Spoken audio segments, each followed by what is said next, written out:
Well, Broncos Country, good evening. How are y'all doing this Wednesday night? It's crazy we have a game preview. This week it really snuck up on me. We have a game preview breaking down the Saints versus the Broncos tomorrow on Thursday Night Football. Finally, a primetime game.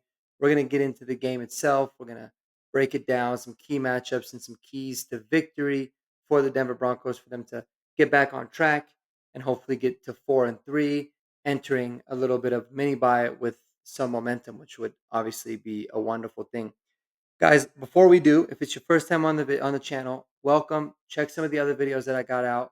I appreciate you guys tuning in. If you love Denver sports, from the Nuggets to the Avs to the Broncos, of course, and then some fantasy football stuff, then I think you're gonna love a lot of the content that we have on this channel. Focus on everything unedited, unscripted. I just hit record and I start, giving you my opinions without any kind of narrative that I'm trying to push. So hopefully that's helpful. And I do want to build a community. So go ahead and smash that subscribe button and interact in the comments because I do always love and appreciate that. All right, guys, let's do it. So Broncos are traveling to New Orleans for Thursday Night Football in a game that's really going to be touted a lot about, the Sean Payton return game and him going back to New Orleans, and that's going to kind of take over the headlines. But as fans, I think most of us don't really care so much about that. We just want to see a win.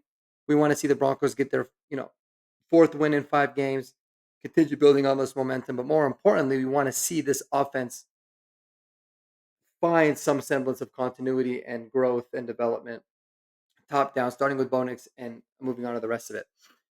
And all things considered, this game is really shaping up to be as favorable as it possibly can be for a team that's going on the road in a Thursday night environment. Typically, you look at the stats. The road team on Thursday nights over the last 5 years do not have a very good win percentage. There's obviously those outliers, but generally speaking, it's a very big disadvantage. New Orleans, very difficult place to play. Ain't no doubt about it. Coming off of a short week, but they are very banged up. We're banged up too in a sense of we don't got Pastor Tan playing. We don't got Palczewski. We might get Mike McGlinchey back, which would be a positive. And obviously, we don't have Josh Reynolds, but they are without a lot of players, quite a bit. Most notably, Chris Olave and Rashid Shaheed, they're two starting wide receivers, both very good players, by the way. Both of them are not going to be playing in this game, along with a few others that are kind of reportedly banged up also. So the way that I look at it is we're catching them at a best time possible, given the injuries. Now, I never really like to say, "Oh, that's a good thing that these guys are injured."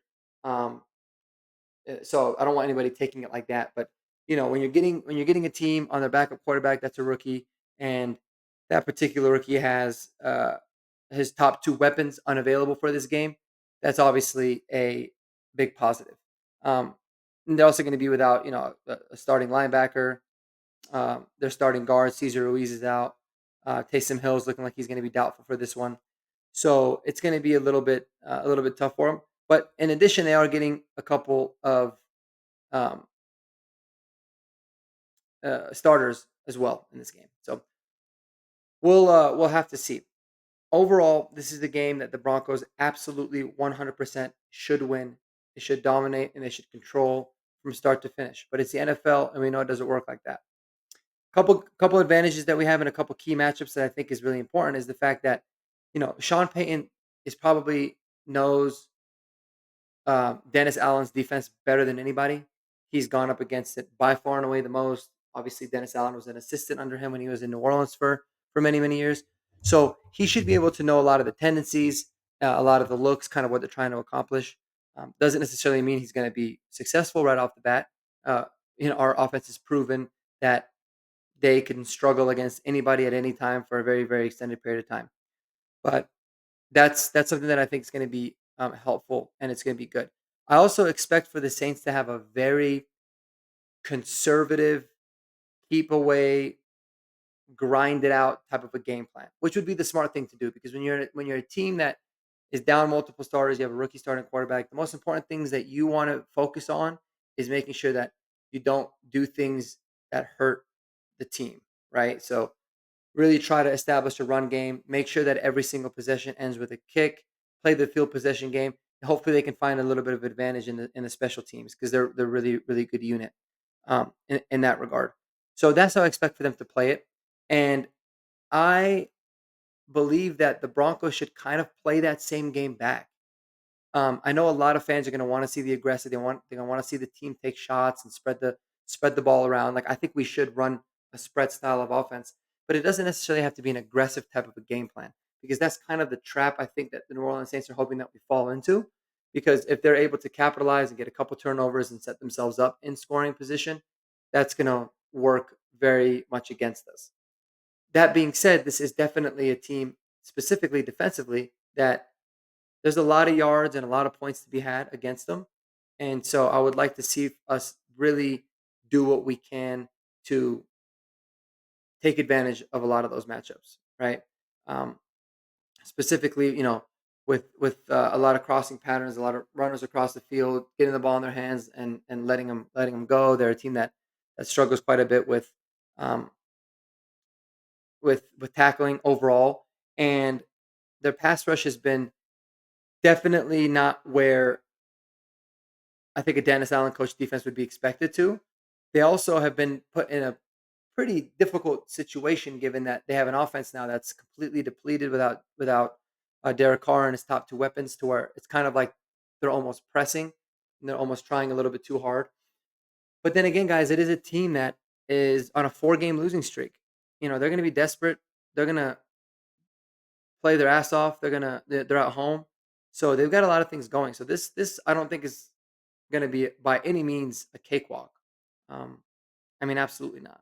So it's going to be a game that I feel is going to be very testing of this team. How do the Broncos? We've seen we've seen the Broncos um, respond very positively to adversity. Obviously, they lost the first 2 games and then they followed it up by winning 2 in a row on the road and then one at home to make it 3 straight.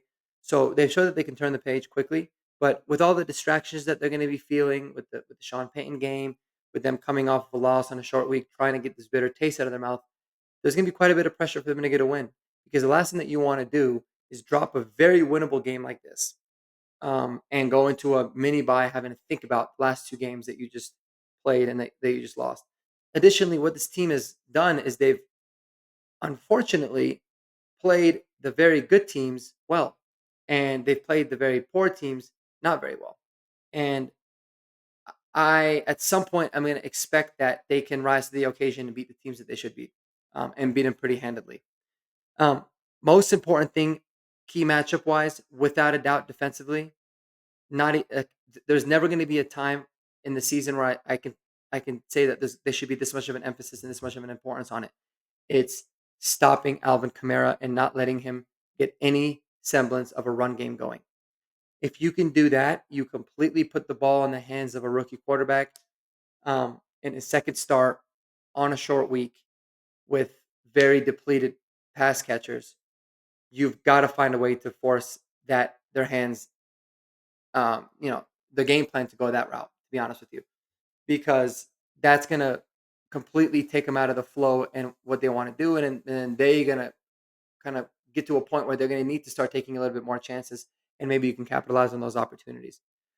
That being said, on the flip side, it's very important that the Broncos get some semblance of a lead early. It doesn't even have to be like a 14 or a 17-0 lead.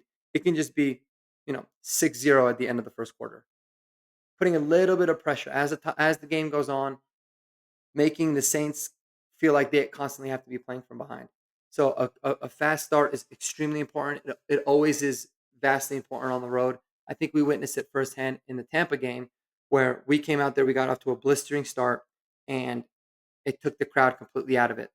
That's also been by far and away the biggest problem that we have faced as an offense this year is how we've started games. It's been putrid, just absolutely miserable how badly we've come out of the gates offensively, with the exception obviously of that first game. So we can't have that happen.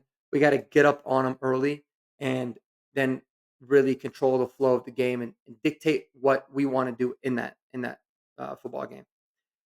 I think the Saints are going to stack the box, stop the run game, and force the ball into Bo Nix's hands to be able to beat him that way. as they should. That's how every single defense has been attacking us, which is why I think it's important to come out in a similar way you did against Tampa, spread them out, get the ball out of their hands quickly, get the defense on their heels a little bit, force that box to be a little bit lighter, and then you can start to get your run game going.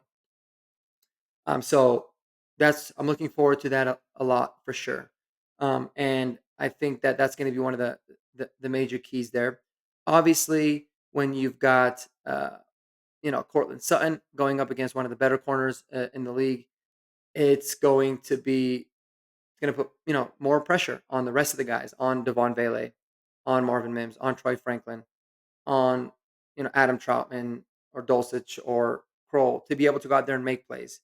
We've seen a little bit of moments here and there from those other guys, but this is going to be a game where they're going to need to be able to step up and make plays when called upon because, like I said, it's a very vulnerable defense. There's a lot of yards, there's a lot of points to be had, and it's just going to be really about executing because they not only have a really good starting corner there, but they are going to do what they can to shut down the number one receiver that Russ has, like everyone else has. So I'm looking for the Broncos to really prove offensively that they have a contingency plan and they have a way that they can, not necessarily have to rely on just Cortland Sutton's ability to get open or routes that are designed specifically for him to get the offense going. There has to be another guy that steps up. There's just got to be. And if it's not going to happen in this game, then they need to look in the mirror and have some serious changes and serious discussions with themselves about where they're at from an offensive skill set position. I genuinely do believe that overall. So this is the game to have it.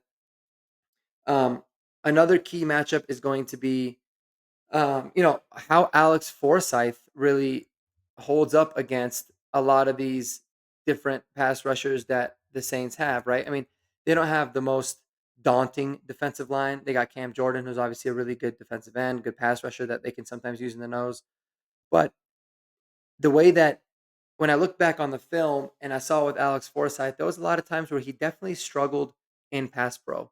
And he struggled, I think, in identifying some certain blitzes. So what the Chargers kept doing is they kept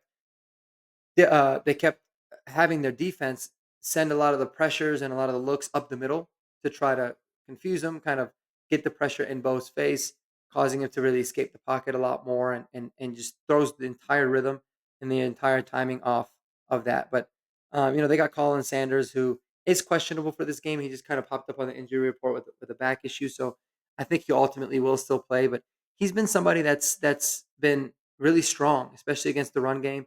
Carl Granderson is somebody that is, obviously opposite of Cam Jordan, that is a pretty good run defender and somebody that can be a little bit of a problem. So the way that Alex Forsyth responds in his second career start is definitely going to be huge. And then another thing is, it's going to sound crazy because we've without a doubt had the worst tight end room, in my opinion, in the entire league. But this is a New Orleans defense that's linebackers are absolutely obliterated right now. They've got Pete, Pete Werner and Nafai Sewell, who is Pete Werner's backup at the will linebacker position that are out. Um, and then they got Demario Davis and Willie Gay running on the other linebacker position. So they're very very thin at the linebacker position. I think that there can be a lot of opportunities for whether it be Vele in the slot or our tight ends to be able to make plays. And I mean, it's been terrible. So I mean, 4 or 5 catches from a tight end would be a huge improvement. That's how bad it's been. But there's going to be those moments of opportunities there. And the second thing is we need to make sure that we play the field position game against this team really really well. The more often that we can force them to have really long fields to be able to need to go and flip the field as much as we possibly can, it's going to be obviously a big advantage for us. These are little things that I think historically a Sean Payton team has done very, very well, which is why he does have this ability to steal wins here and there throughout the course of the season if you see it because they do focus on a lot of the little things. This is going to be a big one for them as well. You want to be able to make sure that this Saints team doesn't have any easy opportunities. They've already got a lot on their plate. It's already going to be very difficult for them given all the circumstances with the injuries, and we need to make sure that we continue that trend for them and don't just give them any kind of freebies or anything in that sense. Um, and so I think special teams is going to be crucial in this game overall. And on the defensive side, I'm really curious to see how not only how Vance Joseph game plans and attacks this Saints offense, because just like you kind of like it was a little bit confusing with the Chargers. It was like I don't really know. There's not really a specific receiver that I felt like Pat Surtain was gonna shadow. Maybe you were gonna have them kind of you know go in more of a base and kind of figure it out and adjust. I think it took them a little bit too long to adjust defensively. So how are they going to adjust with this in this game with this team, right? They don't have Rashid Shaheed, they don't have Chris Olave. So who's going to be their starting wide receivers, right? I mean, right now the the the depth chart shows Bub Means and Cedric Wilson Jr. Right? Cedric Wilson Jr. has been in the league for a while. Bub Means, I think, is a little bit of a younger guy that when I was watching him last week, he was making some plays. Yeah, he's a fifth round pick this year, so he's a rookie. So what's the game plan going to be like without Sertan? How are they going to be able to make sure that they're very um, that they're ready for the run game, but not overselling out for the run game to where they can be surprised because I think that that's really what happened to them in the first half of the Chargers game. Another guy that is on this offense, obviously aside from Alvin Kamara, that I really do think can cause some issues for the Broncos and something that Vance Joseph's history shows can cause them a problem, but as of late, at least during his tenure here in Denver, it hasn't. That's the tight end group. And even without Taysom Hill, Juwan Johnson and Foster Moreau are pretty solid players. Juwan Johnson is somebody that I think is pretty dang underrated. I think he's somebody that can really make plays. Foster Moreau was able to get in the end zone last week. They do a really good job of utilizing their tight ends. We already know a Kubiak style offense is very good at utilizing their tight ends. So I think that there's going to be a lot of two tight end sets, Foster Moreau's, Juwan Johnson's running routes as well. And that could pose an issue because we do have a weakness at linebacker. And so we'll have to have some sort of a plan for that. Because if I was the Saints making a game plan against this team, I would feature Juwan Johnson and Foster Moreau as much as I possibly could to try to find matchups there because that is some sort of a vulnerability within our defense overall. So I think it's going to be a lot tougher than many people think. I do ultimately believe that the Broncos win this game. I think they win this game by a score of 23-13. I think it's one of those games that's a little bit closer than maybe the Broncos kind of run away with it, for lack of better words. If the 10-point game is running away with it um, at the end. But that's what I have it at. I have it at 23-13 Denver. I think it's going to be a grind.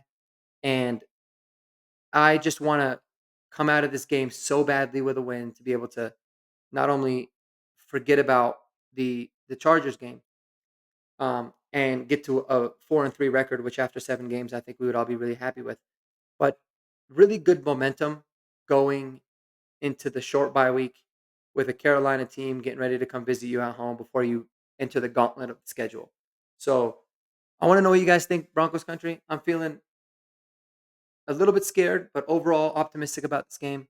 And I want to know what you guys think about it in the comments. Let me know. Otherwise, we'll talk to y'all tomorrow. I will be traveling. I'll be in Arizona tomorrow for a conference. I'll be watching the game in my room by myself in the environment that I love. And I will be sure to make a video for y'all and we'll break it down together. And hopefully it'll be a really positive one. So let's hope for the best. All right, Broncos country. Take care of yourselves. Spend time with the people that you love most. And until next time, peace out.